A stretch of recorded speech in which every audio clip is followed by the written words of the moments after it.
9 مرات حاولت المافيا انها تخلص منه، وبال9 مرات يرجع من الموت اقوى. لو الموت عنده دفتر حضور، مايك ملاواي تسجل غياب. مشرد صار كابوس لزعيم المافيا. الاحداث اللي رح تشوفوها بهالقصة شي بفوق الوصف. معكم عبد الحميد حجازي، وخلونا نبلش السردية.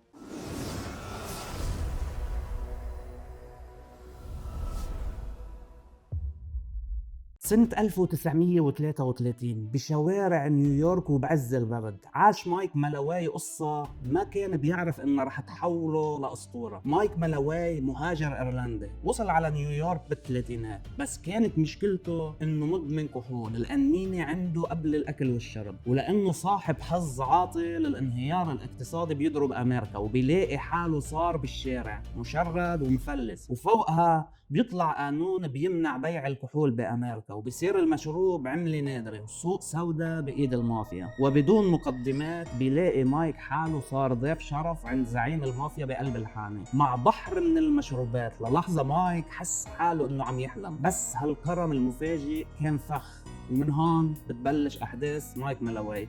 بس قبل ما نسردها لازم نرجع 5 سنين لورا. قبل 5 سنين وحدة اسمها سارة خلصت من زوجها بمساعدة عشيقها، وما تفكر انه عملت هالشي محبة بعشيقها، لا، بتكون عم تظلمها لسارة. سارة بتحب المصاري لانها قبل بفترة قنعت زوجها انه يعمل بوليس التأمين على الحياة. وبهديك الفترة شركات التأمين كانت عاملة عروض على الموت. مثلا اذا الموت كان بطريقة عنيفة التعويض بيكون مضاعف. وبسبب هالعروض كتير ناس صارت تفكر مثل سارة، بس سارة وعشيقها بطبيعة الحال وصلوا لحبل المشنقة. وقبل بسنة من قصة مايك زعيم المافيا مارينو استخدم نفس الطريقة بس مع عشيقته. بليلة كانت كتير برد وعم تتلج، تركها تشرب لحد ما صارت سكرانة وقعت بأرضها. بكب عليها مي، بيفتح الشباك وبيتركها نايمة تحت الشباك. الصبح الدكتور كتب انه سبب الوفاة التهاب رئوي. مارينو بياخد التعويض ومن دون ما يصير اي شبهات. ومن هون لازم نفهم انه التعويض المضاعف صار يغري الناس على الجريمة، والتحايل على شركات التأمين كان لعبة سهلة. من هون منفوت على قصة مايك مالاواي. العصابة قاعدة بالحانة وعم يحكوا عن المصاري وكيف فيهم يطلعوا مصاري بطريقة اسهل. ابطال القصة هون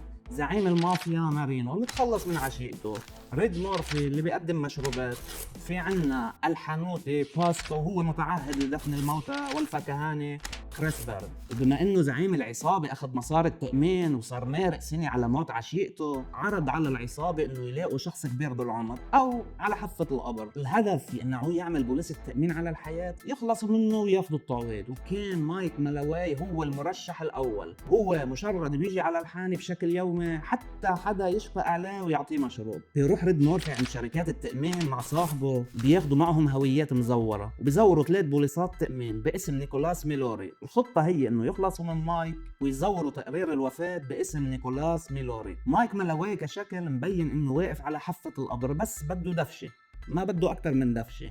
ومشكلة مايك انه مدمن كحول بس ما معه مصاري. يوصل مايك على الحانة والعصابة بتصير تعامله كضيف شرف، مشروب رايح مشروب جاي. هون مايك كان ماشي على قاعدة كل شي مجاني كتر منه، كان يختار اغلى انواع الكحول. مايك صار يروح كل يوم على الحانة ويشرب بشكل مجاني. يوصل على الحانة مع غروب الشمس وبيضل يشرب للساعة 12 بالليل حتى يوقع بالارض وكبوه برا لان ما عنده مأوى. اول يوم ثاني يوم ثالث يوم، اول اسبوع ثاني اسبوع، اول شهر ثاني شهر، والعصابه ما لقت نتيجه. بالعكس المشروب كان عامل مثل الديزل مع مايكل. العصابه حسبت كل شيء بالخطه الا انه الشرب يكون لعبته لمايك. هون العصابه بتعرف انه الخطه فشلت ولازم يلاقوا طريقه فعاله. اجتمع العصابه وبيقول زعيم العصابه لريد مورفي: هيدا مايك شخص مثل البالوعه، معدته مقبرة ما بترد ميت، بدك تشوف لي حل معه. قرر مورفي انه يعطي مايك مادة الإيثانول، وهي نوع من الكحول المسموم ومعمول بشكل خاص انه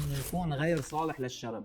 اذا بيجي من الإيثانول 4% على عين الشخص بصير اعمى، يعني لهالدرجة. بيوصل مايك مثل العادة وبيطلب المشروب، وبيبلش مورفي يصب ومايك يشرب، مورفي يصب ومايك يشرب، مورفي يصب ومايك يشرب. مورفي ما عم يخلط مادة الإيثانول مع مشروب، لا، عم يصب له اياها خان لمايك. ضل مايك يشرب لا وقع من ارضه. وبطريقة غريبة عجيبة الإيثانول ما عمل معه شيء. كتبت نيويورك تايمز انه كان في شيء غريب بجسم مايك. وهون بيكون بيكون مايك استعمل تاني روح وبقي عايش. العصابة بتجتمع وبتكون عم تضرب أخماس بأسداس، فقررت العصابة إنه تجرب شي جديد. وقال الزعيم إذا المشروب لعبته لمايك خلونا نجرب شي بالأكل. هون بيوصل مايك وكالعادة بيطلب مشروب وبضل يشرب لحد ما حس بالجوع. بقول له لا مورفي إذا فيك تعمل لي شي ساندويش. بيلاقي مورفي علبة سردين منتهية الصلاحية، شكلها كتير قديم، فتحها ريحتها كريهة بتقتل، فقرر يعمل ساندويش لمايك. أكيد أنت بينك وبين حالك عم بتقول إنه إذا الأسينول ما عمل معه شيء، يعني السمك الفاسد أكيد ما رح يعمل معه شيء. عجبتني طريقة تفكيرك لأنه العصابة هيك فكرت، فحطوا له مع الساندويش مسامير صغيرة. وإجا ريد مورفي بيكسر قنينة مشروب، بصير يشيل الإزاز ويحطوا له هن بالساندويش، وحتى علبة السردين قصقص منها حديد هيك بشكل صغار وحط له هن بالساندويش. وكانت النتيجة انه مايك اكل الساندويش وطلب ساندويش تاني. هون زعيم المافيا صار يحكي لغات والعصابة صارت تلفت نظر بالحانة، فقرروا انه يهدوا اللعب لحد ما تهدى الامور. تاخد العصابة استراحة اسبوع. بيوم من الايام مورفي بيكون واقف برا الحانة عم يدخن سيجارة، بيلاقي جرة محار فاسد. مورفي عنده خبرة بالكيمياء، بيعرف انه اذا خلط المحار مع الاسانول هالشي رح يعمل تسمم مميت. بياخد جرة المحار وبينقعها بالاسينول، بيقول له لمايك تفضل يا حبيبي. هون مايك بيفلت على المحار، بضل ياكل بيمسح الطبق وبيلحس اصابعه العشرة، والنتيجة انه ما صار معه شيء. يعني صرتوا فاهمين وضع العصابة، ما في داعي اشرح.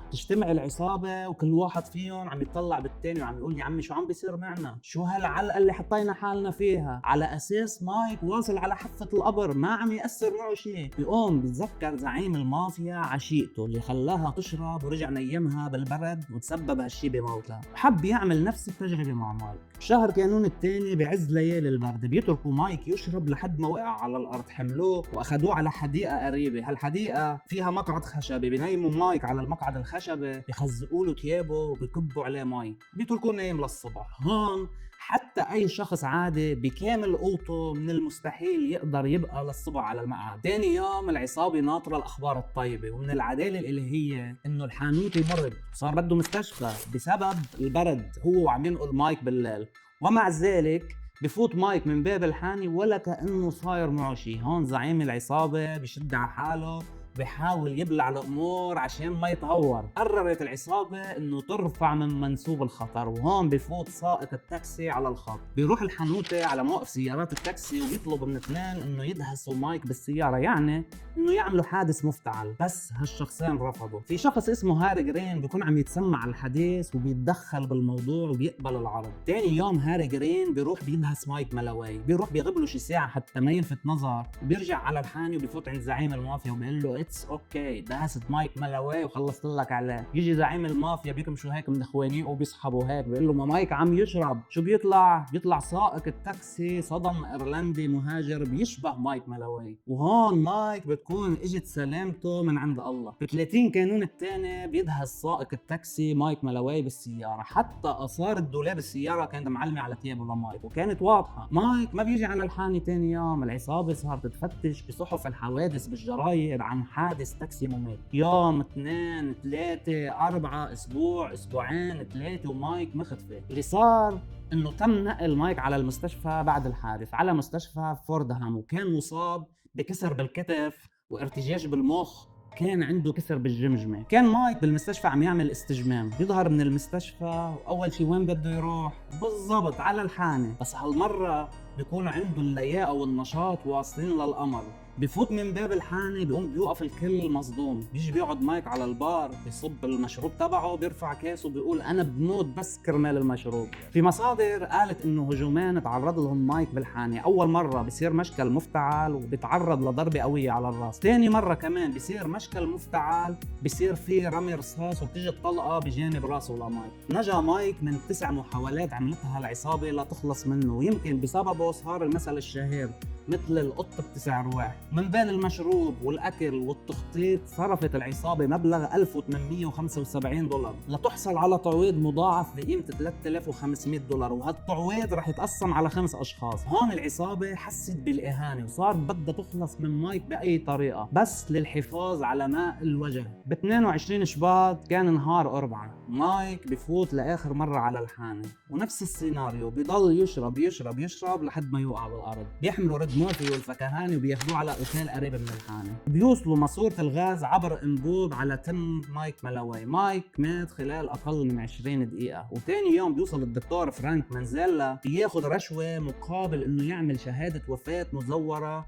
باسم نيكولاس ميلوري، وهو اسم صديق ريد مورفي المزور عند شركات التأمين. ومع تزييف تقرير الوفاة دفعت أول شركة تأمين نص مبلغ التعويض وقيمته $800. الحانوتي طلب إنه يقسموا المبلغ على تشيكين كل واحد ب $400. سألته شركة التأمين ليش؟ قال لهم حابب خصص مبلغ محترم، بدي اعمل جنازه فخمه لصديقي العزيز ملاواي. اللي صار انه حطوا مايك بتابوت بقيمه $12 واندفن بقبر بقيمه $15، والقبر كان بلا شاهد. وهيدي كانت لحظه من الجشع حتوصل العصابه لحبل المشنقه. العصابه ناطره شركه التامين الثانيه انه تدفع باقي المبلغ، بس بيصير مشكل بقلب الحانه وبيصير اطلاق نار. هون الشرطه بتيجي بتحجز ريد مورفي كشاهد مادي بالقضية، ومع وجوده بالحبس وهو المستفيد من بوليصة التأمين ما قدرت شركة التأمين توصل له. بنفس الوقت بس مات مايك صارت تنتشر قصص عن الحوادث اللي تعرض لها وما مات فيها، وبناء على القصص اللي انتشرت وبناء على شكوك شركات التأمين